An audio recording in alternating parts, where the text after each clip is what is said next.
Managing a hotel wasn't just a job for me, it was my life.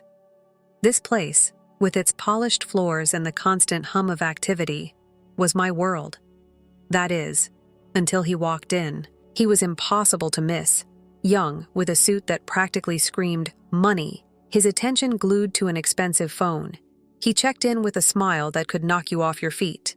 "Good evening, I'm Ethan," he said, his voice smooth as silk. "I'm here for a couple of nights. Anything interesting happening around here?" I found myself smiling back, a bit caught off guard by his charm. "Well, Ethan, the city's full of surprises. Depends what you're looking for," I replied, handing him his key. Our chat was brief, but it sparked something. Maybe it was his curiosity, or the way he seemed genuinely interested when I spoke. He didn't stay long, but when he checked out, he left a note. "Enjoyed our talk. Care to continue it over dinner?" It read. I hesitated. I wasn't used to mixing work with my personal life, but something about him drew me in. We met at a local restaurant, a cozy place where the chatter and clinking glasses made it feel like a bubble away from the world. "You really have this place dialed in, don't you, Grace?" he said with a smile as we sat down. I laughed, feeling oddly at ease. "Guess you could say I've had some practice." Dinner flew by. We talked about everything and nothing. He was an open book, or so it seemed, sharing tales of his travels and investments. When the conversation turned to me, I found myself opening up more than I usually would. I told him about losing my parents, about how it was just me and my sister Sarah, against the world since I was 21. "That's a heavy load to carry, Grace. You must be incredibly strong," he said, his eyes reflecting a mix of admiration and something else I couldn't quite place. I shrugged, brushing off the compliment. "We all play the hand we're dealt, right? Sarah's been my priority. Our parents left us a little something, and I've been careful with it, made it grow bit by bit." He nodded, his expression thoughtful. "That's impressive. You've got a good head on your shoulders." As the night wore on, I realized I hadn't laughed this much in a long time, but when I tried to learn more about him, about his family, he'd skillfully changed the subject. "My folks and I don't see eye to eye. Let's just say they have their ideas about life, and I have mine," he said, a shadow crossing his face. I didn't press further. We all have our stories, our scars. As the evening drew to a close, I found myself not wanting it to end. There was something about Ethan, something that made me feel alive in a way I hadn't in years. My life with Ethan felt like a whirlwind.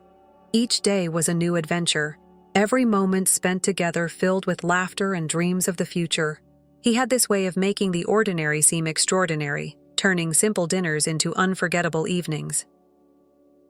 "Ethan," I said one evening, as we sat in our favorite little cafe, the one with the dim lights and cozy corners, "I still can't believe how fast everything is moving." He reached across the table, taking my hand in his. "Grace, when something feels right, why wait? I've never been more sure of anything in my life." His eyes held mine with an intensity that sent shivers down my spine. "I know, it's just, everything's happening so fast. It's a lot to take in," I confessed, feeling a whirlpool of emotions swirling inside me. He squeezed my hand gently. "I get it. But trust me, Grace, I'm here for the long haul. I want to build a life with you, a future, and I want to start by making our wedding day the most memorable day of our lives." The way he spoke about our wedding, with such passion and certainty, it was hard not to get caught up in his vision. He painted a picture of a day so lavish and beautiful, it took my breath away.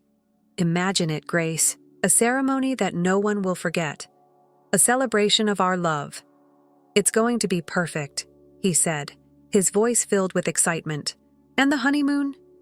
You mentioned something about the most expensive hotel in the world?"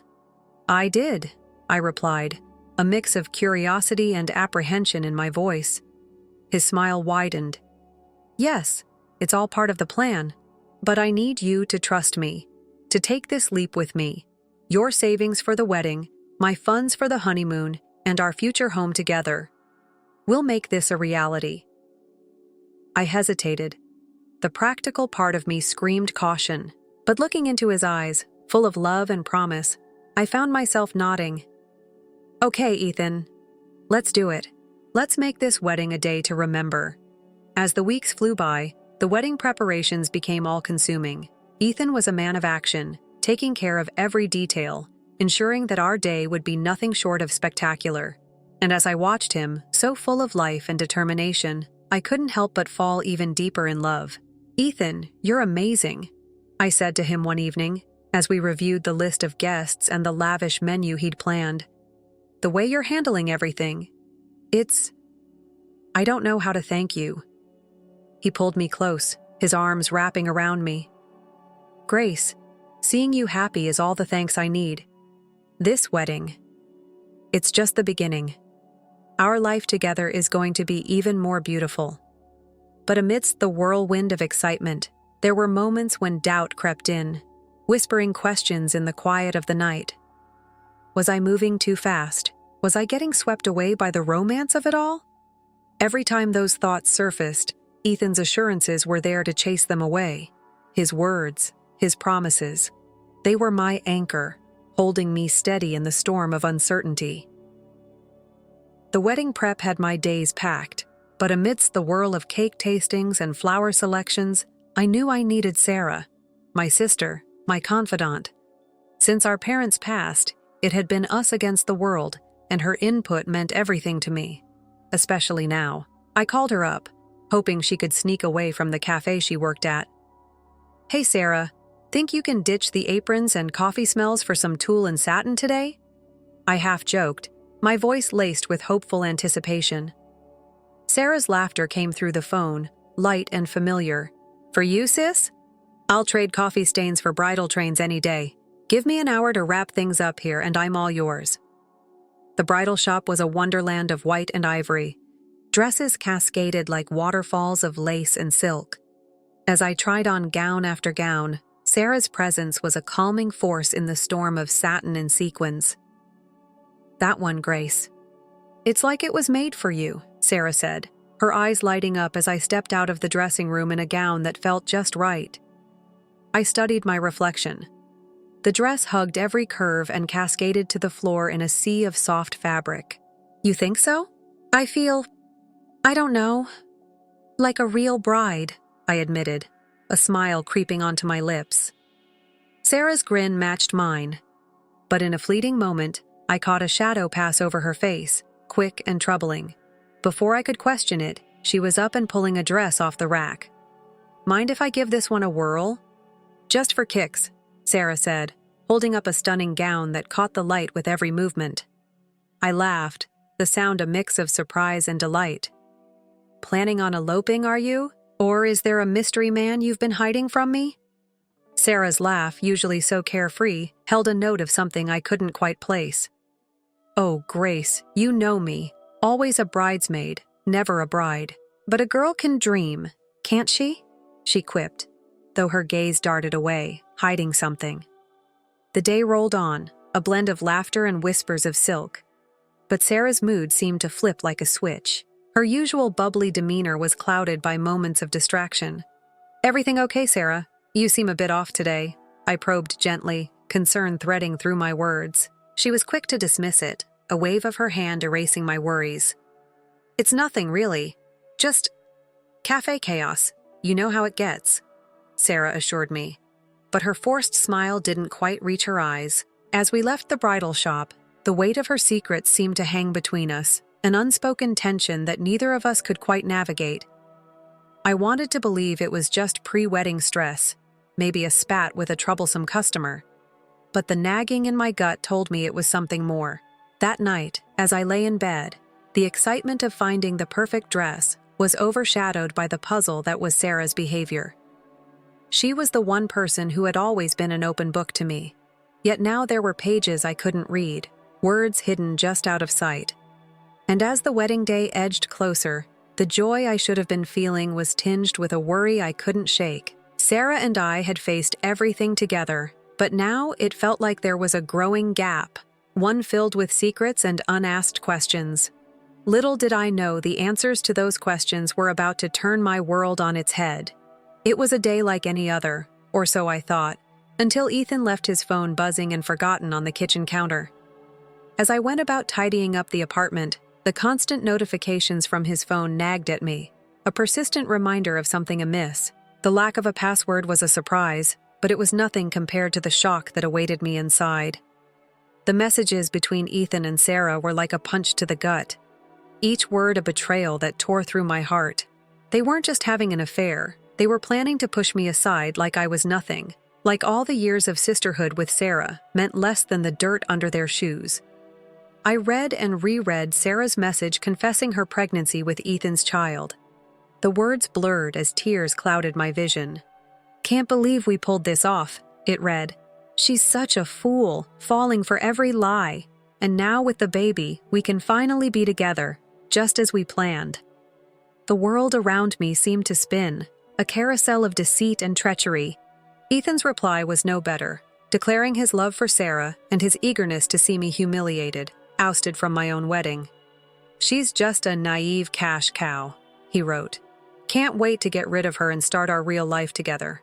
This wedding will be perfect thanks to her money." I sat there, the phone heavy in my hand, a storm of emotions raging within me. Betrayal, anger, disbelief, they all fought for dominance. But above all, a cold determination began to take root. They thought they could use me, discard me like an old toy. I'd show them the price of underestimating Grace Anderson. When Ethan returned, his carefree demeanor was like a slap in the face. "Hey babe, did I miss any important calls?" he asked casually, picking up his phone.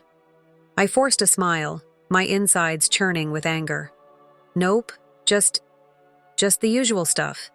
"Busy day?" I replied, my voice steady despite the turmoil within. He flashed that charming smile, the one I now knew was nothing but a mask. "As always, but nothing's more important than coming back to you," he said, leaning in for a kiss. I had to force myself not to recoil.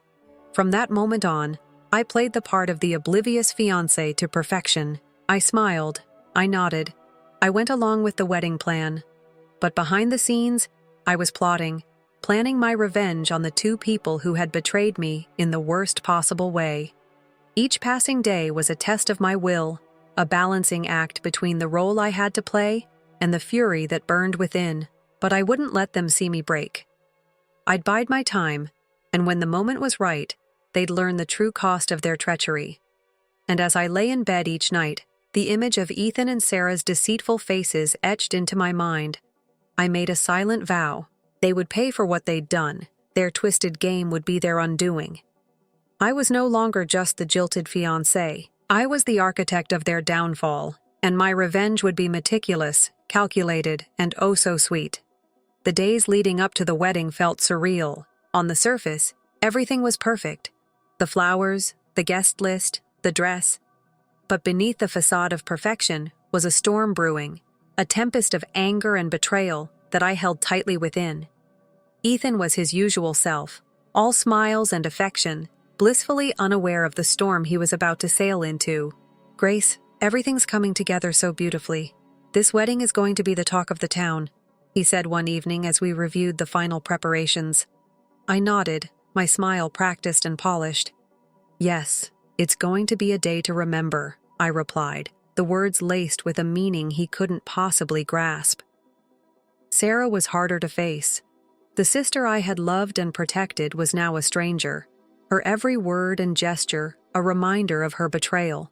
Yet, I kept my mask firmly in place, the mask of the loving sister blissfully ignorant of the knife she had planted in my back.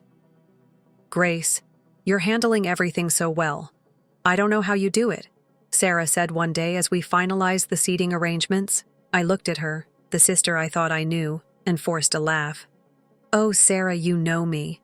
Always had a knack for organizing chaos," I said, the irony of the statement not lost on me. As the wedding day drew closer, the tension became almost tangible, a tightrope I walked with precision and care.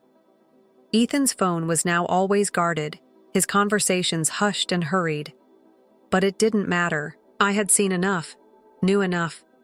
The morning of the wedding dawned clear and bright, a beautiful day for a beautiful disaster. As I got ready, The reflection in the mirror showed a bride serene and poised. But behind the veil and the makeup was a woman on a mission, a woman who would no longer be a pawn in someone else's game. "Sarah's running late, huh?" Ethan remarked casually, adjusting his tie. I met his gaze in the mirror, my eyes giving nothing away. "Yes, but she'll be here. Wouldn't miss it for the world," I replied, the double meaning clear in my voice. He nodded, oblivious to the undercurrents. "Well, she's always been a bit unpredictable. But today's about us, Grace, our new beginning." I turned to face him, my smile a masterpiece of composure. "Yes, Ethan, a new beginning indeed," I said, my heart steeling itself for what was about to come. And as I walked down the aisle, the eyes of friends and family on me, I knew that this was it. The calm before the storm was over, and the reckoning was about to begin. The vows were waiting, the guests were watching, and the stage was set. It was time for the truth to come crashing down, and for the real show to begin. Standing next to Ethan in front of the priest, my heart was a mix of hope and trepidation. The words of the vows hovered in the air, a promise of forever that was about to be shattered in the most brutal way. The guests, unaware of the storm about to break, watched us with smiles and teary eyes. But then, the unimaginable happened. Sarah, dressed in a bridal gown that mirrored my own, stormed down the aisle, her eyes locked on mine, not with sisterly love, but with a cold determination that chilled me to the bone. "Move aside, Grace. I'm the one who deserves to be here. Ethan loves me, and this child I'm carrying is his," Sarah declared, her voice cutting through the stunned silence. The room erupted into whispers and gasps, the guests turning to each other in confusion and disbelief. Ethan, rather than showing any sign of shock or remorse, let out a hearty laugh, his true colors shining through the polished facade. "Well said, Sarah. Grace, you've been a good host, but this is where your part ends. Why don't you join the audience?" "This is Sarah's moment now," Ethan jeered, his words dripping with mockery and contempt. The audacity of their betrayal, so public and so cruel, sent a shockwave through the crowd. But as the reality of the situation sank in, my reaction surprised everyone, including myself. I looked at Ethan, then at Sarah, and smiled. Of course, why not? I wouldn't want to miss the show after all. "I did pay for it," I said, my voice calm, betraying none of the turmoil inside me. Sarah and Ethan exchanged a confused glance, clearly not expecting such a composed response. The guests, too, were baffled, their eyes darting between us, trying to make sense of the surreal scene unfolding before them. As I gracefully took a seat among the guests, my head held high, the whispers grew louder. "What's she up to? Is she really going to let this happen?" The questions buzzed around the room like a swarm of bees, but I remained serene, a statue amidst the chaos. Ethan and Sarah, now standing together at the altar, looked unnerved. My calm demeanor had thrown them off. Their plan to humiliate and discard me was not unfolding as they had anticipated. "What's your game, Grace? Why are you so calm?" Ethan asked, his voice a mix of curiosity and concern. I met his gaze, my smile never wavering. "No game, Ethan. Just enjoying the fruits of my labor. Please proceed. I'm eager to see how this plays out," I replied, my words velvet-covered daggers. The ceremony resumed, but the atmosphere had shifted. The guests watched in a mix of shock and anticipation, unsure whether they were witnessing a wedding or the prelude to a dramatic reckoning. As Sarah and Ethan exchanged vows, the words felt hollow, a mockery of the sacred promise they were supposed to represent. And as I sat there, surrounded by friends and family who were struggling to comprehend the spectacle, I knew that this was just the beginning. The real show was yet to come, and Sarah and Ethan, in their arrogance and deceit, had just secured front-row seats to their own downfall. As the priest asked if anyone objected, the doors burst open. A woman, older and more worn than either Ethan or Sarah, stormed in, her eyes blazing with fury. "Stop this wedding right now," she demanded, her voice slicing through the silence like a knife. Ethan's face turned ashen, his eyes wide with shock. "Catherine, what are you doing here?" he stammered, the mask of the perfect groom slipping away. Catherine, Ethan's legal wife, as I had discovered, marched up to the altar. I'm here to stop you from making a bigger fool of yourself and these people. Grace, you deserve to know the truth, she said, turning to me with a sympathetic look. The guests murmured amongst themselves, the scandal unfolding before them more gripping than any soap opera. Sarah clutched her stomach, her face a mask of shock and fear. Catherine continued, her voice firm and clear. Ethan is a liar and a cheat. He's in debt up to his ears, his investments failed, and he's been using you all to dig himself out of his hole. And Sarah, you poor girl, you're just another pawn in his game. The room erupted into chaos, the guests rising from their seats, the whispers growing louder.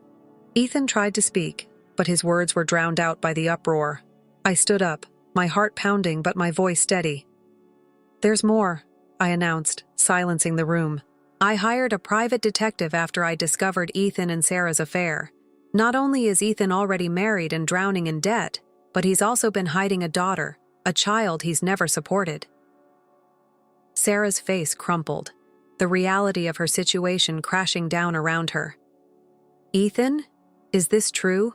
Tell me she's lying, she pleaded, her voice breaking. Ethan, now pale and defeated, had no words. His lies, his deceit, all laid bare for the world to see, but the final blow was yet to come. As the guests processed the revelations, Ethan's parents, two stern and imposing figures, entered the room. I had reached out to them, told them everything, and now they were here to confront the son who had brought shame to their name. Ethan's father, a man of few words, spoke with a voice that resonated with disappointment and anger. Ethan, you are no son of mine. Your actions today, and in the past, have shown your true character. You are cut off from our family and our fortune.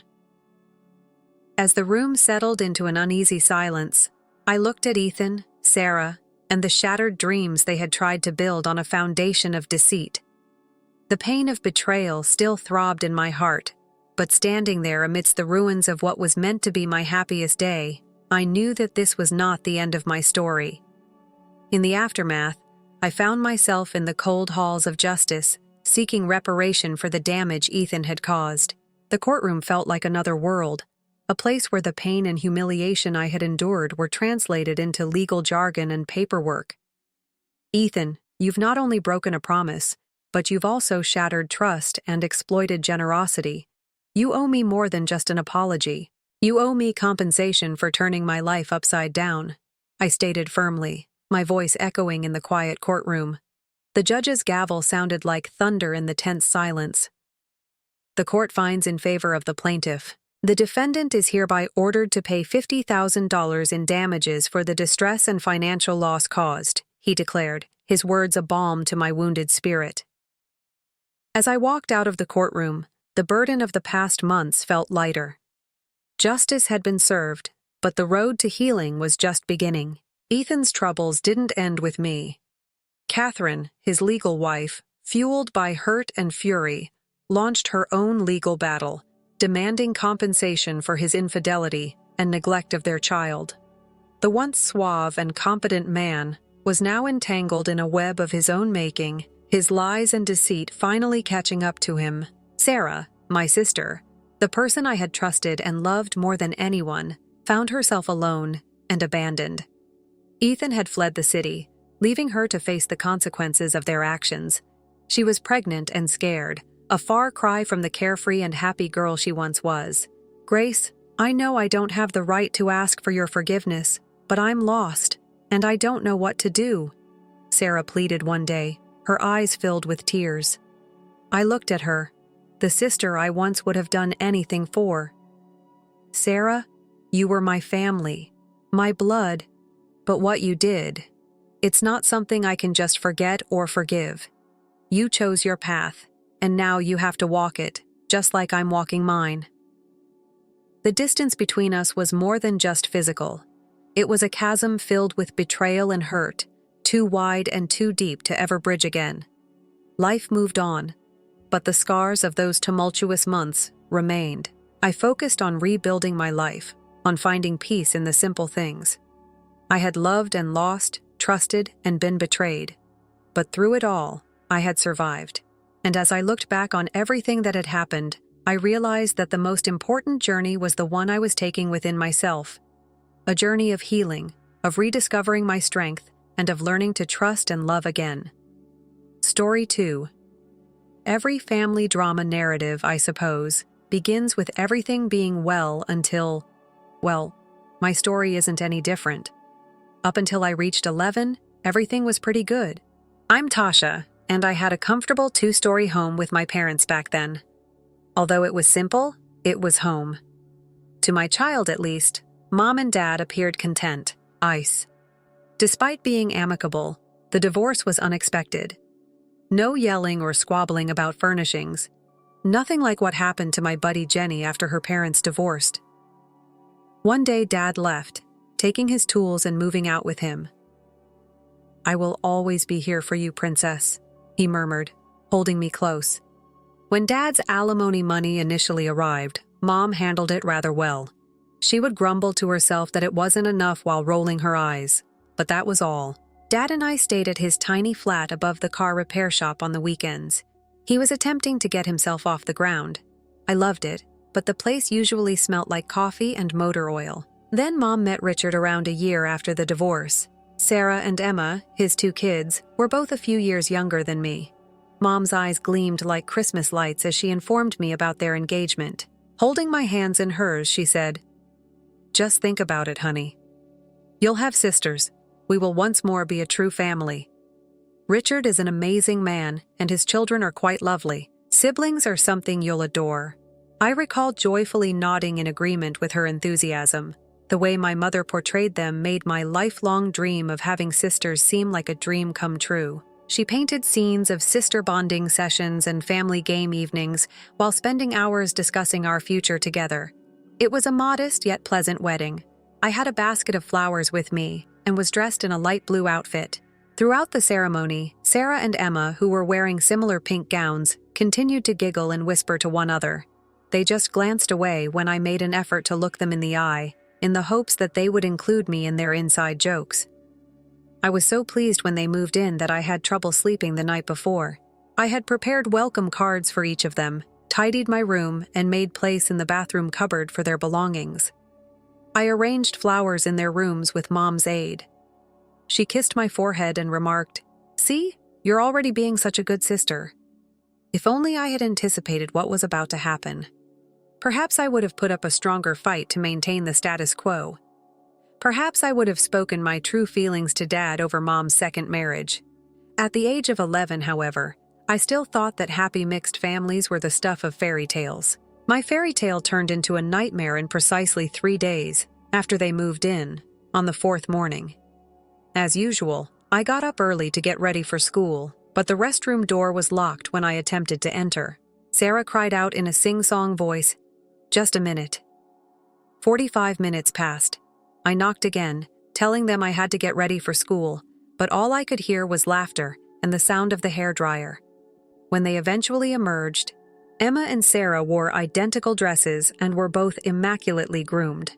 It takes time to be beautiful. As they walked by me, Emma grinned. "You ought to be aware of it." Well, perhaps you don't. Before the school bus arrived, I hardly had time to clean my teeth. We adopted that as our new morning ritual. While I waited, they were hogging the loo, usually hurrying or arriving late. However, the loo was only the first step. I tried to take my normal seat next to Mom at supper that evening, but Sarah had already claimed it. I started to object, but Mom interrupted me. "Tasha, why don't you sit over there, honey?" She gestured towards the chair that was the farthest away, adjacent to the table's edge. "It's only a chair. Don't fuss." I watched as Mom chopped the meat into beautiful pieces and asked whether Sarah and Emma wanted more juice before setting them down first. As she used to fuss over me, she's fussing over them now. As I silently picked up my meal, Richard smiled at the spectacle. Sarah's observation of my assortment of hair accessories made matters worse, the ones that I had purchased with my mother on our weekly shopping excursions. "Emma, take a look at them." Taking out my favorite butterfly clips, Sarah said. On us, they'd look fantastic. I tried to reclaim those, saying they were mine. "Girls ought to share." "Firmly," Mom said. "Tasha, Avoid becoming avaricious. Emma and Sarah are now your sisters. Sarah and Emma then began referring to me as greedy Tasha whenever grown-ups failed to pay attention.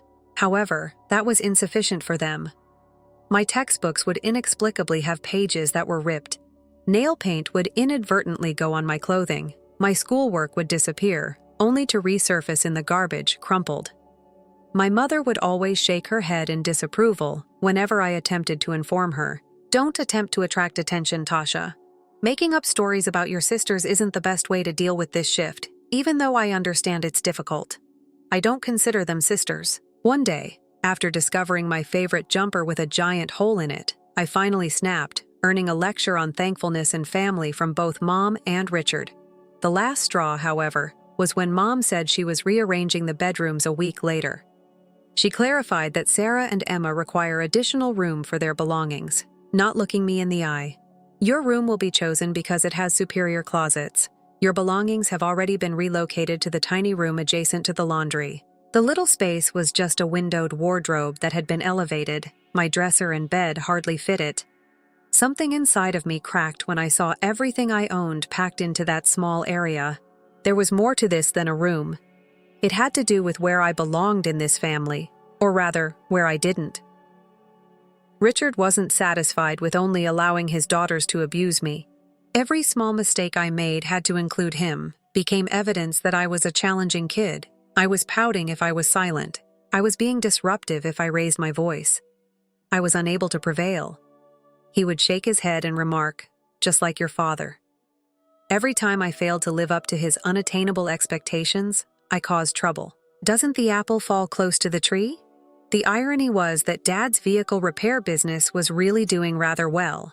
Although it was difficult at initially, he was gradually establishing a strong reputation as a specialist in luxury automobiles. But I never mentioned this to Richard. Give him time to reflect.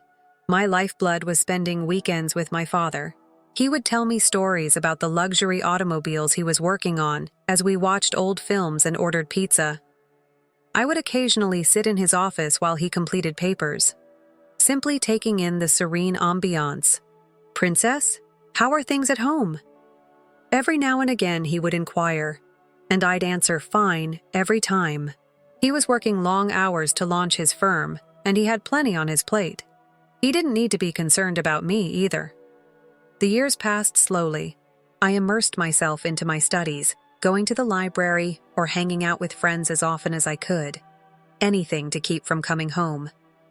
Graduation from high school was quickly coming. I had applied to a number of universities. Most of them sent me letters of acceptance. I was ecstatic. A chance to escape at last, to begin anew.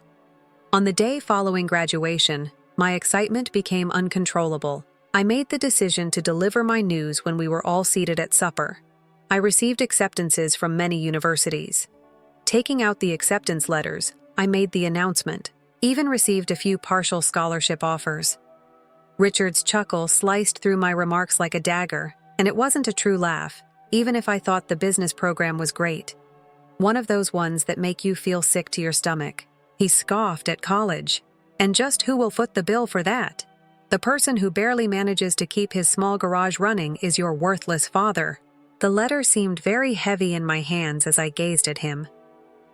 I am eligible for loans and scholarships. Stop being so dumb, he said. We won't co-sign any of your loans. We're putting money aside for Emma's and Sarah's schooling. I looked to my mother in the vain hope that she would defend me, protect me. For once, be my mother. She simply gazed at her dish. Honey, she whispered quietly. Richard's right.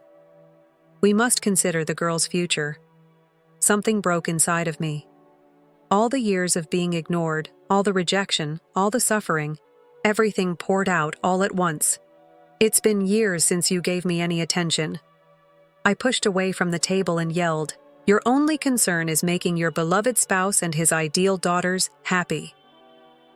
How recently did you inquire about my well-being? How recently have you behaved more like my mother than their stepmother? The ensuing hush was deafening. Then there was the abrasive sound of flesh against skin. I was momentarily unaware of what had transpired, that I had been smacked across the face by my own mother. It hurt my cheek.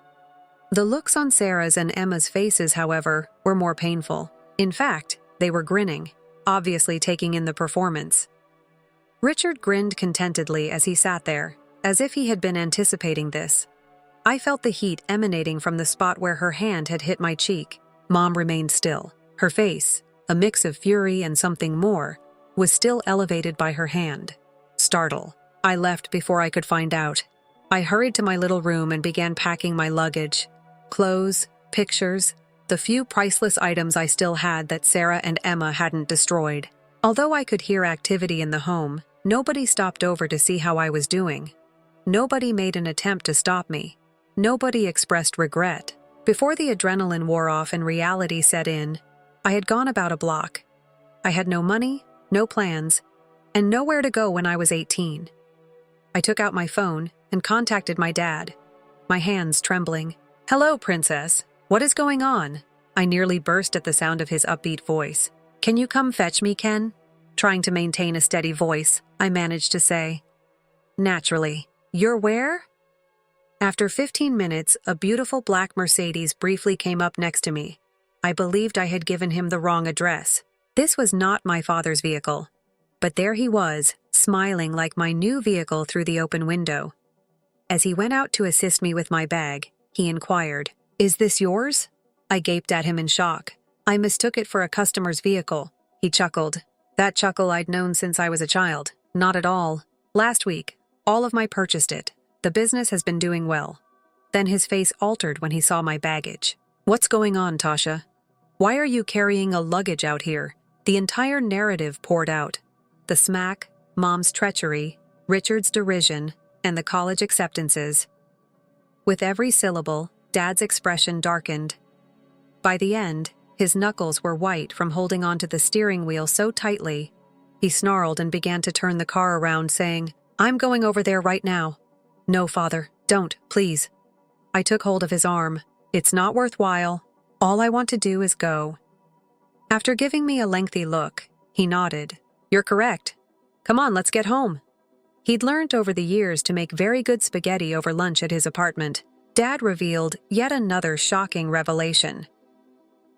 Recall the luxury vehicle rental company's sleep contract that I was bidding on? I could see him nearly jumping with enthusiasm, despite his attempts to appear nonchalant. "Okay, I understand. Exclusive agreement for all of their fleet's upkeep. The company is definitely booming." He added right away, "And you know what else?" I may have looked a little down considering my own predicament, even though I was very pleased for him. For years, I had been setting aside as much money as I could for your education fund. Even with your scholarships, it's insufficient for an Ivy League institution. My spaghetti almost suffocated me. You've been putting money aside for my education." He clasped my hand as he reached across the table. "Yes, Princess, I have. For the first time that day, did you truly believe I would allow Richard to be correct about me?" I began to weep, but these were tears of joy. I had spent all those years shielding my father from my troubles, and all the while, he had been secretly making plans for my future. I made the decision to hide my college intentions from my mother and her ideal family. Let them believe they had triumphed. In order to save some additional cash, I worked at the sweeping cafe downtown and lived with my dad over the summer. Then one afternoon, when the bell over the entrance rang, Sarah and Emma entered, dressed as though they were going to a fashion show rather than a coffee shop. In my sector, they took up residence in a booth. Naturally, they sneered as I walked up holding my notepad. Sarah drooled loudly enough for a client in the vicinity to hear. "It appears that someone has discovered their ultimate purpose." Emma laughed. "Yes. Before we leave for college in the autumn, we just wanted to know what the other half lives like. The ideal schools have already been chosen for us by Dad. Would you like me to take your order?" I suppressed a smirk while maintaining a professional tone of speech. If only they were aware. "Yes, you will most likely continue to take orders after we graduate," Sarah went on, looking at her well-trimmed nails. "Don't worry, however. When we come home from college, we could leave you some kind words." I simply grinned and noted down their intricate requests for half-calf extra hot drinks. Give them a chance. I was aware of my destination. I enrolled in college in the nearby state that autumn. I established a new life that was unrelated to my history, poured myself into my business studies, and made new acquaintances. Mom didn't call to say she was sorry for the smack or anything else. I also didn't give her a call. We spoke virtually every day, and Dad came over whenever he could. The 4 years went so quickly. I got a job at a marketing company in the same city as my college after graduating with honors. Although the starting wage wasn't very high, it was sufficient to live comfortably and rent a modest flat. I put forth a lot of effort, stayed up late, and took on more tasks. When the promotions began to come in, my supervisors noticed. A junior manager came first, followed by a senior management and a team leader. Each one included a pleasant wage increase. For the first time in my life, I was able to start saving a significant amount of money. Then one day my dad arrived at my flat with a huge smile. He had recently inked deals with 2 additional luxury automobile rental firms, and his company had grown to 3 sites. "I want this for you." Taking out a cashier's check, he said. I felt lightheaded from the amount. "The down payment is for your own home. Princess, you've put forth so much effort. This is something you deserve." I was moving into my own flat 2 months later. Not rented, owned. There were more raises, additional promos. I began to consider purchasing a home. Something that has a garden, in one of those peaceful suburbs outside the city perhaps. Then my phone rang one night. Unknown figure. Tasha. The voice was tentative, yet familiar enough to make my stomach knot. "It is. Mom is here. It's probably time for us to speak. I want to make an effort to mend our relationship. All right?" I heard myself say. "Let's have a conversation." We decided to meet in a little cafe in the heart of the city, land that is neutral. I almost didn't recognize Mom when she entered. She appeared older. "Are you worn out?" A far cry from the capable woman who had selected her new family so many years earlier. She replied, "You look fantastic," as she slid into the seat across from me. As she adjusted her serviette, her hands were trembling a little. Before the waitress delivered our coffee, we engaged in awkward small conversation about the weather and my employment. Then, after taking a big breath, Mom revealed the truth. She looked into her cup and murmured, "I left Richard." In other words, he left me after we took out a mortgage to cover the girls' education expenses. I waited and let her go at her own speed. After they graduated, they pledged to assist with the payments. Bitterly, she laughed. However, they had justifications when the time came. Excuses are always made. The job market was difficult. They had to concentrate on their work. They were on their own. She used a shaking palm to wipe her tears. The home was lost. Gone go the year's worth of payments. Richard as well. He simply moved in with Sarah after packing things. Claimed he was unable to cope with the financial strain any longer. I started to say, "Mom?" But she raised her hand. "Let me finish, please." I was mistaken. "Tasha, I went with them instead of you. I allowed them to harm you. I caused you pain, and I'm really sorry." Her eyes were truly filled with tears. There was genuine tremble in her voice. And I found myself reaching across the table to hold her hand in spite of everything, including all the years of rejection and suffering. "I pardon you." I surprised me by how much I meant what I said gently. I kept thinking about our chat about Mom being homeless and alone for the following 3 days. After giving all to those who didn't return the favor. In a way, it was karma, but I wasn't pleased about it. Rather, I experienced an odd blend of possibility and grief. An opportunity to be the larger person. On a Wednesday evening, I gave her a call. I had been considering purchasing a home. After we said hi, I said, "Something with a garden in the historic neighborhood. It could be too large for me alone. You might want to live there, though." I flew home to look for a property after taking a week off from work. Discovered a stunning location just outside the town. With mature trees in the yard and a wraparound porch, it's simple yet sturdy and inviting. When Mom saw it, she started crying. I thought my dad would be unhappy when he learnt about my choice. He shocked me instead. He gave me a firm embrace and added, "Princess, you have a bigger heart than most. You have my admiration." The months that followed settled into a comfortable pattern. On weekends, I would fly in, spend time with Dad, and then see Mom at the new house. Slowly but surely, we were mending our friendship. She seemed happy, like the mother I had known as a youngster. I saw a few strange items in the residence on one visit. Boots for men beside the entrance. There was a garment hanging in the hallway that I didn't recognize. "Oh, it's only a pal." When I inquired, Mom replied fast, "You are aware of the situation." At the time, I didn't give it much thought. Perhaps I ought to have. It was a Tuesday morning when the call came in. Aunt Carol's number appeared on my phone just as I was getting used to my new job. "Tasha?" With hesitation, she said, "Honey, something is important for you to know. It has to do with your mum." "She is doing fine. This residence is occupied by Richard. He was with his girls. Months ago, they moved in. I claimed that was not feasible.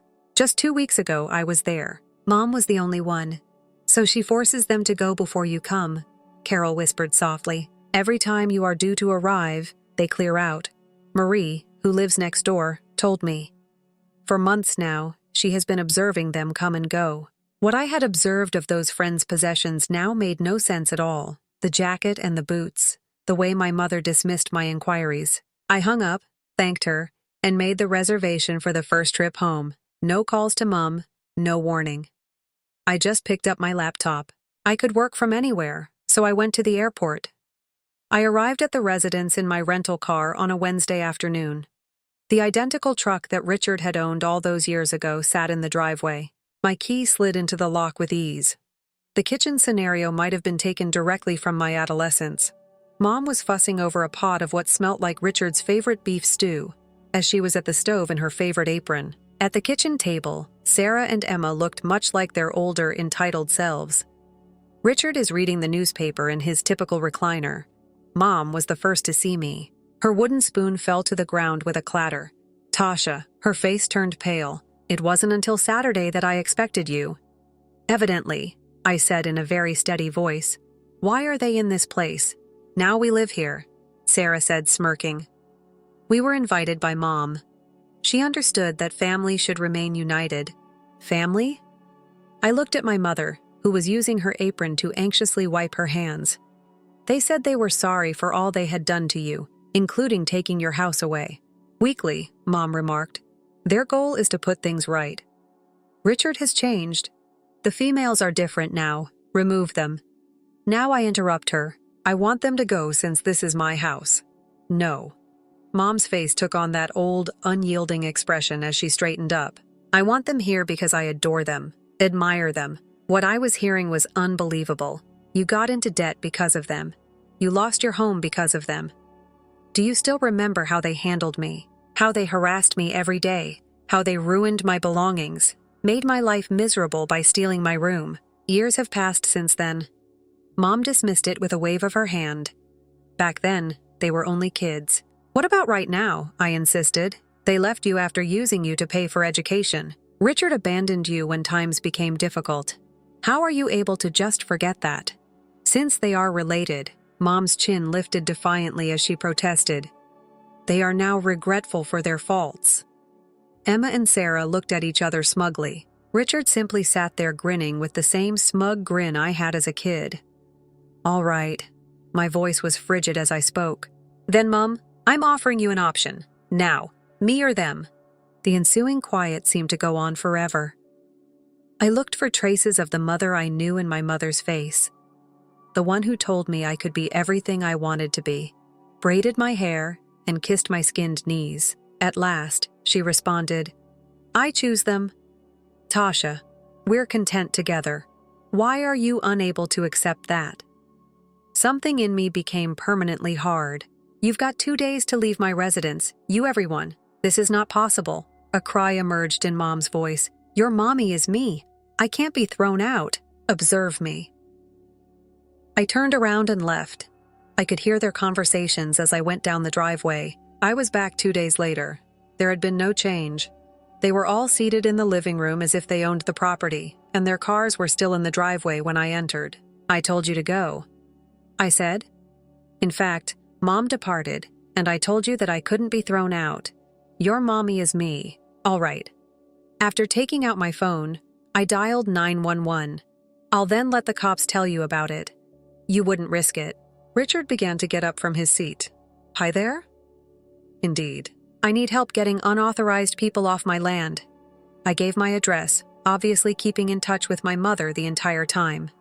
The result was unsightly. Within minutes, the police showed up. When the cops said, "Yes, I could evict them," Mom yelled and sobbed. She no longer had the legal right to remain. Richard became furious and called me every derogatory term he could think of. Despite their phony grins and expensive clothing, Sarah and Emma participated in their real colors. "That bitch is ungrateful." As the cops led them out, Mom let out a yell. "After everything you've done for me, I've done the same for you." I observed them packing their automobiles with their possessions. "Mom, name one thing. Since the day you married him, you have done one thing for me."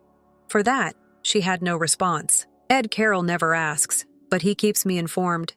They're having trouble paying the rent on their tiny flat across town. Richard is still unable to work. Emma and Sarah never come to visit.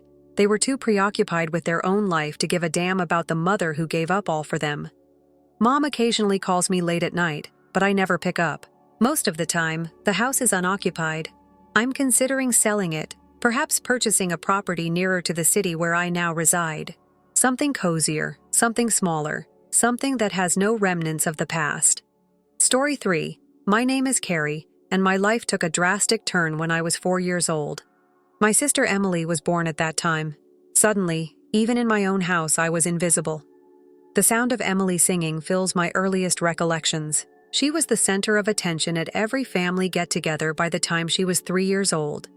I had assisted Mom in preparing the snacks as I stood in the corner with the platters. Everyone stopped to listen to Emily's lovely voice. Tom and Linda, my parents, were certain she would become the next Mariah Carey. "Take care. Proceed to assist your sister with her scale practice." While filming another video of Emily's performance on her phone, Mom would remark this without even raising her gaze. Additionally, be sure to finish the dishes first. Emily was 4 years old as she spun around the living room in her pink tutu, and I was 8. Mom was too busy organizing Emily's singing lessons to teach me how to use the washing machine. Why am I unable to attend Sarah's birthday celebration? When I was 12 years old, I inquired one Saturday morning. Mom gave an eye roll. "We need your assistance changing Emily's costumes for her performance at the community center." But I made Sarah a promise. "Carrie, don't be self-centered," Dad interrupted. "You're needed by your sister. She is really talented," as opposed to when he stopped. However, I understood his meaning. I, on the other hand, recall the day when everything changed. I was 15 and Emily was 11. She had gone to the mall with her buddies unaccompanied. I had never been permitted to do it at that age. They competed to see who could eat the most as they ordered Sunday after Sunday for hours at the ice cream shop. Emily woke up the following morning with a scratchy throat. It rapidly worsened, turning into a serious case of strep that caused damage to her voice cords. "She might never sing the same way again," the doctor said. When they returned from the hospital, I was working on my schoolwork in the kitchen. "You are to blame for this," Mom yelled at me. "Her older sister is you. You ought to have kept an eye on her. However, I was following your instructions to clean the bathroom and wash the laundry. No justifications." Dad hit the table with a smash. "For a month you are grounded. No TV, no phone, nothing. Perhaps that will educate you to be accountable." I vowed to myself that night as I laid in bed and gazed at the ceiling. One day, I created a life free from the shadows of others. All I had to do was live in this place for a few more years, where I served just as a scapegoat and servant. The following 3 years were filled with blame, duties, and subdued animosity. It always seemed to be my fault when Emily got into problems for stealing, skipping class, or using her mother's credit card. On the kitchen table between us, behind Mom's meatloaf, was the state college admission letter. I had purposefully picked dinner time. It was difficult for them to get out of the topic. I tried to maintain a calm voice as I said, "It's the most economical option. We don't have the funds, and the tuition is fair." Dad didn't even raise his head from his dish. Emily laughed out loud in her chair. "Perhaps instead of spending your days doing housework, you ought to have cultivated some real ability. I may get a loan from you." I ignored her and continued.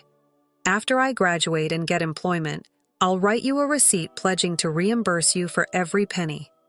Please." I find this to be significant. Mom let out the martyred sigh that she had honed over the years.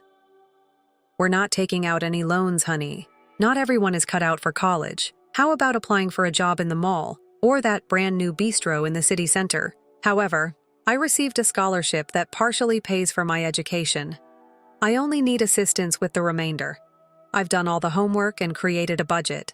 Enough. Dad's dish clattered as his fork struck it. No loans, we said. The conversation is over. College is the place for certain folks. Others aren't. Move on after accepting it.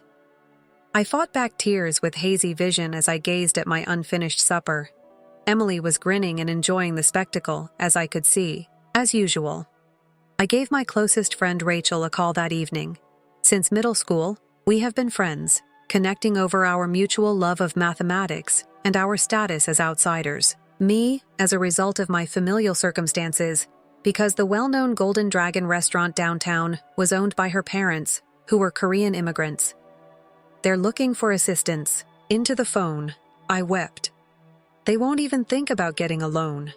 They won't even try after all these years of perfect grades and doing everything correctly. Rachel was silent for a while. Tomorrow, stop by.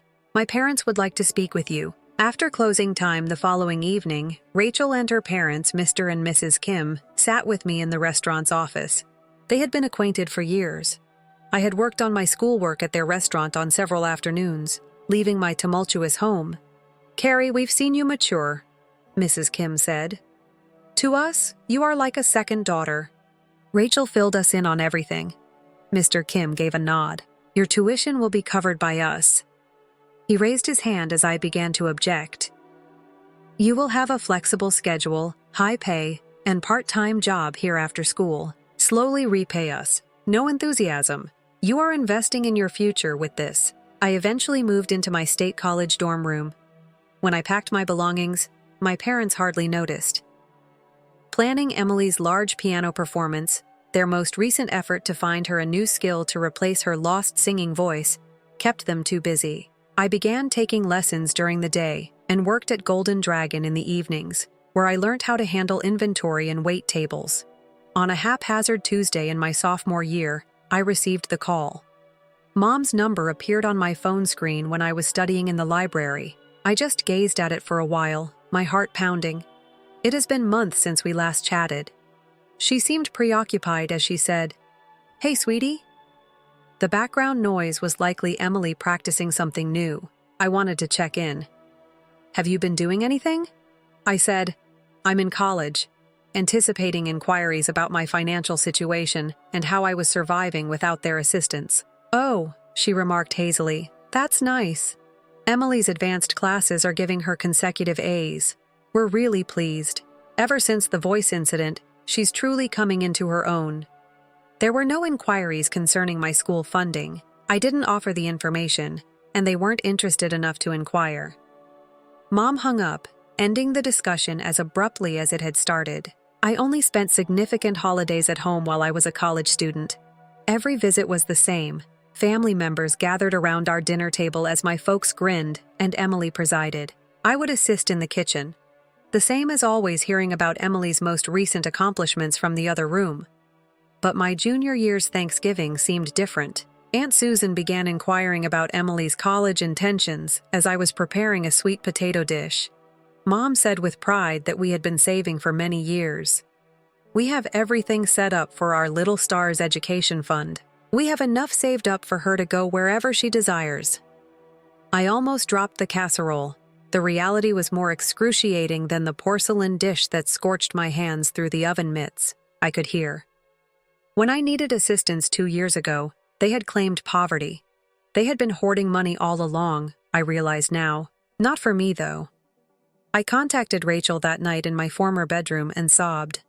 Huddled under my childhood blanket, I muttered that they had the money. Simply put, they didn't think I was worth the money. "Then," she urged sternly, "show them incorrect. You're doing it already." She was correct. I gave my everything to both my career at Golden Dragon and my education. I had learned every facet of managing a profitable business by the time I graduated, in addition to repaying the Kims in full. I had maintained a 3.9 GPA while working my way up from waitress to assistant manager to shift supervisor. On the day I was leaving the restaurant, Mr. Kim summoned me to his office. At Morgan Chase Corporate, I have a friend. Sliding a business card over his desk, he said, "They need someone who works hard and is intelligent. Someone similar to you." I explained to him how you changed our inventory system, 30% more efficient. He was rather intrigued. I wore a suit I had purchased with my own money when I arrived at my new office at Morgan Chase a week after I graduated. This was what my desk nameplate said: Junior Analyst Caroline Mitchell. I was in charge of my own team within 6 months. By the conclusion of my first year, I had managed projects that attracted senior leadership's notice and received 2 promotions. Once again, Christmas arrived, and as soon as I pulled into my parents' driveway, I had a strange feeling. Except for the window in the living room, the entire house was dark. The customary ornate decorations were absent, and there were no automobiles along the roadway. Mom, dressed for the holidays, opened the door wearing an old jumper. Emily will not be attending. As I entered the strangely silent house, I inquired. There was a distinct lack of the smell of Mom's annual Christmas roast. She and her pals are celebrating. Wringing her hands, Mom said, "In the Highlands, their folks hired a cottage, extremely exclusive. Only a shop bottom and a few microwave sides fit on the dining room table, which was often creaking from the weight of Mom's large Christmas meal. No family members were rushing about. There was no Christmas music." Dad appeared older than I recalled as he sat in his recliner. At last, Mom said, scarcely raising her voice above a whisper, "We've had some setbacks." She looked at her father, who gave her a little nod. "Your father's investment didn't work out. To compensate for the losses, we had to take out loans. This year, spending Christmas with the entire family was just out of the question. They were picking at their meal, and I observed. Despite everything, these individuals who had once seemed so strong and in charge of every part of my life suddenly appeared weak and beaten. My chest twisted in some way. "Give me a moment." Taking out my phone, I said, I looked over the delivery choices. Restaurants that remained open on Christmas are a blessing. After 20 minutes and a few $100, I placed an order for a feast: roasted veggies, truffle mashed potatoes, prime rib glazed ham, and 3 distinct pies. The delicious sense of a traditional Christmas meal filled the home as the food came in tasteful wrapping. Mom was admiring my luxury watch and silk shirt, which cost more than their monthly electricity payment as we were eating. "We've been thinking," she remarked, giving her father a cautious glance. "Maybe you might lend us a hand, if only briefly, until we get back on our feet, because you're in such a terrific position right now." I looked at them through my wine glass. I wanted to remind them of what they said when I pleaded for money for college. College is the place for certain folks. Others aren't. But seeing their weathered faces, I was unable to accomplish it. I could add another card to my account. "With a monthly limit," I heard myself remark. Mom's eyes glowed. "That would be $1,000 a month, my dear." I spoke aggressively. "Not anymore." They enthusiastically nodded. It exceeded their expectations. I now make less than a week's salary, though. I got the card issued and sent to Mom a few days later. They pledged to use caution and respect the boundaries. They fulfilled their promise for several months. The fees were fair: utilities and groceries, essentials. The money leaving my account was hardly noticeable to me. When I looked over the accounts, I occasionally noticed expenditures from the grocery shop where I had worked one summer while in high school, in an effort to earn money for college. I didn't miss the irony. I stupidly believed that things were improving after 2 years had gone by. Our relationship had developed a rhythm thanks to the monthly stipend. Somehow, Mom's phone calls to discuss their spending turned into real discussions. Or so I believed. In fact, Emily and I resumed our conversation. Her competitive nature had not altered, however. Her smile tightened each time I brought up a professional accomplishment. She would narrow her gaze a little. I recognized the warning flags from my early years. Senior manager of the project. "That's good." In the same tone, she would say. She used to minimize my accomplishments throughout high school. In fact, Wilson & Company is offering me a promotion. Although it's a modest company, it's highly exclusive. The strain there is too much for some people. James, Emily's new lover, was the topic of constant conversation between Mom and Dad. He's from such high-quality stock. On our monthly calls, Mom would swoon. That downtown real estate firm is owned by his parents. For all this time, Mom's card's monthly costs had remained affordable. Electricity, groceries, and the odd outing for supper. Expected normal stuff. Even aiding them had begun to make me feel wonderful, as if our strained relationship was being repaired by this cash assistance.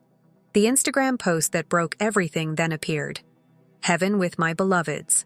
Hawaii was involved. Blessed Emily, said the caption. She and James were shown on a spotless beach. He and our dad were grinning next to them. James's mother, Mrs. Anderson, was dressed in a high-end sundress. With one hand on James's shoulder, Mr. Anderson stood by his son with pride. While scrolling, my finger froze. When did this occur? How come they hadn't told me? My blood ran cold when I read the following post. We are so appreciative to Mom and Dad for arranging this wonderful engagement vacation for everyone. They insisted on giving this ideal vacation to both families, the best parents in the world. Love is the sponsor. My mind made a connection. I launched the banking app, shaking hands. They were there. Mom's card has charges that are far more than the monthly cap I had established. Grand Wiley Resort, 3 Ocean View Suites for 7 nights, $18,600. 6 round-trip first-class tickets to Honolulu, $12,400. Morimoto's welcome dinner costs $2,800, $200 for spa services for 2 people. $1,600 for a sunset sailing tour, $3,500 for a private supper on the beach. I hadn't been invited on their secret family trip, which they had paid for with my money. For Emily and her future in-laws, they would throw a lavish engagement party, but they would keep the person who was really footing the bill out of it. I had to make 3 attempts to dial Mom's number 1 ring because my hands were trembling so much. 2 rings. 3. Hi there, Mom said in a light tone. The backdrop was filled with the sound of clinking glasses and waves, as well as casual Hawaiian music. Laughter. Emily's unique laugh was recognizable to me. You're where? I spoke steadily. Expert. I adopted the same tone while addressing antagonistic clients at challenging board sessions. Oh, sweetheart. She paused, the music getting softer as though she were leaving the celebration. I just made the decision to take a little vacation with your father. Take a nap. You are aware of how difficult things have been recently. After a brief pause, I opened the banking app once more while tightening my free hand into a fist. Emily James and his whole family at the Grand Wiley Resort. The expense of such a break exceeds $40,000. My $40,000, Mom. A pause, followed by muffled sounds. I could still make out bits of the phone even though Mom was hiding it. She is aware. How should I? Perhaps you ought to, Emily. What made you use my card, Mom? To cover everyone's travel expenses? And why did I not receive an invitation to my own sister's engagement celebration? There was a rustle as the phone passed hands, followed by more muffled talk. Emily's comments were brimming with disdain as the new voice entered the queue. She scoffed. Listen, Miss Executive. This place doesn't require you. You're no longer even related. A walking ATM, that's all. We don't want your small success story to wreck everything here. No one is interested in hearing about your valuable career when my engagement is being celebrated. Even though the word seemed like a physical blow, I made myself remain composed. For your small celebration, that ATM just paid $20,000. 20 more for the extras and flights. My money is that. Covering the cost of your ideal family time. Yes. Emily gave a harsh, icy chuckle. Well, isn't that what you're excellent at? You will continue to love spending your money and working at your nice job. In any case, it's the only thing you can do. It was always, even as children. At least now you have a purpose at last. The queue died. I tried phoning back right away. Mom didn't respond. Directly to voicemail. I tried calling my father. The same thing. After 1 ring, Emily's phone went to voicemail. She didn't answer the phone. In a matter of minutes, on my phone, notification after notification appeared. On all of the social networking sites we shared, the user has banned you. Emily's profile vanished after my parents. Mom just sent me one message before blocking my phone. We're all sick of your envy and attitude. Please just get away from us. Emily has had enough of her cherished moments tarnished by you. I gazed at the text. In my chest, something crystallized and called on hard. When I opened the banking app once more and navigated to the travel reservation area, my hands were no longer shaking. Every click seemed like severing yet another link in the web that had long held me captive to their mistreatment. For 3 opulent rooms with an ocean view, click the hotel bookings link. Cancelled. Click on the sunset sailing trips and couples massage packages. Cancelled. Click to cancel the private dinner plans on the beach. Press the return button. 6 people's first-class airline tickets were cancelled.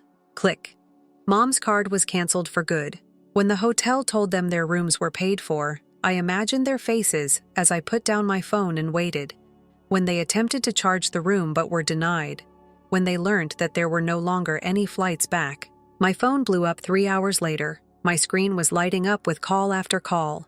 Mom, Dad, Emily, and numbers with Hawaii area codes that I didn't recognize. The Anderson family is undoubtedly perplexed as to why their opulent getaway has abruptly devolved into a nightmare.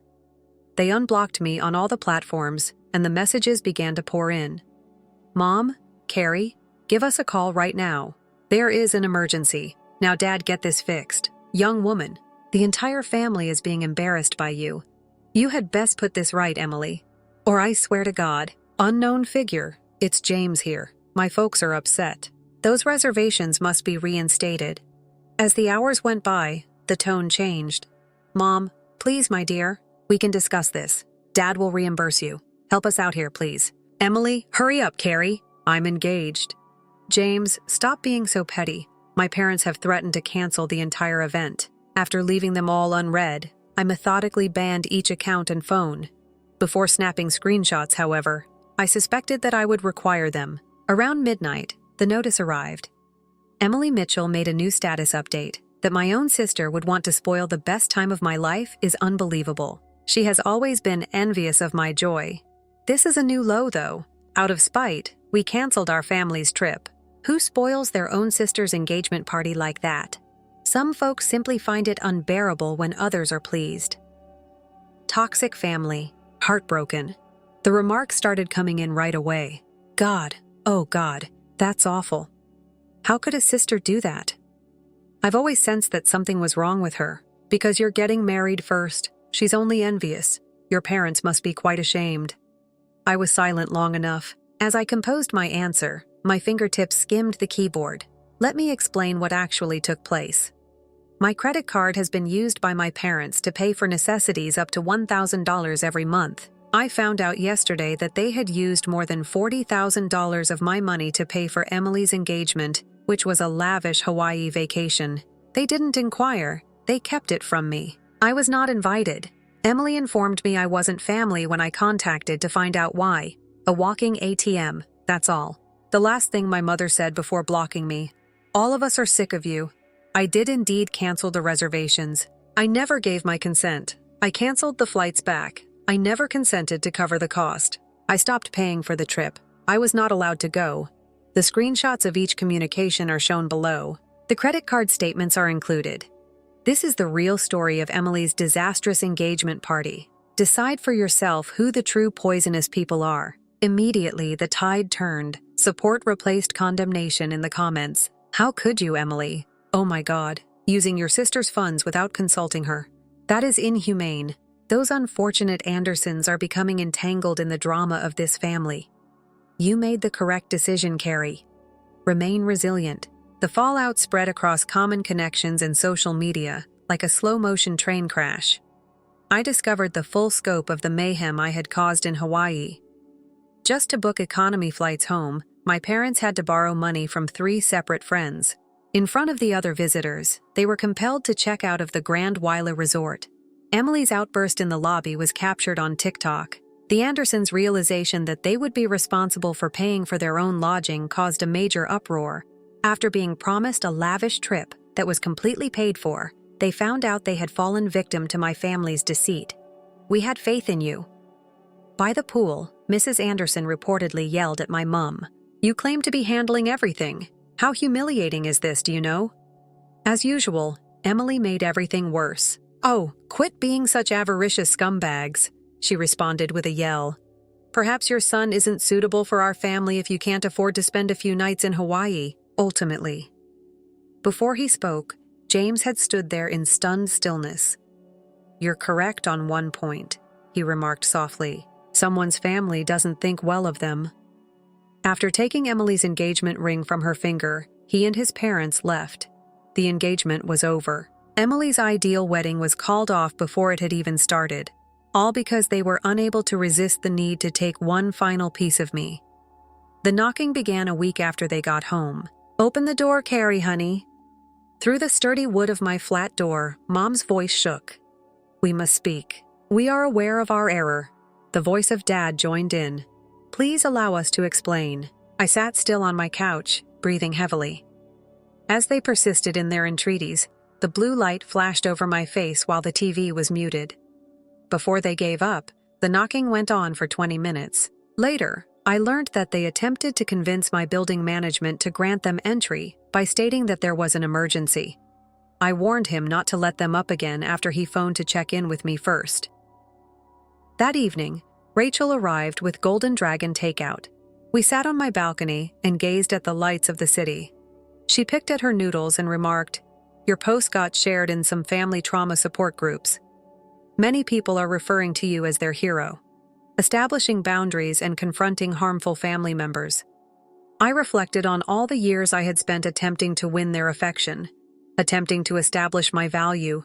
I had handed them all the money. I'm hoping that it will eventually cause them to view me as family rather than as a tool. What's humorous, do you? For the first time in my life, as I saw a jet vanish into the night sky, I said, What others think of me doesn't matter to me. I don't give a damn whether they apologize. If they change, it doesn't matter to me. I just finished. Learning to stand on your own isn't always the most difficult aspect of growing up. It's figuring out when to leave. I have been under Emily's shadow all my life. It was time to enter the light now.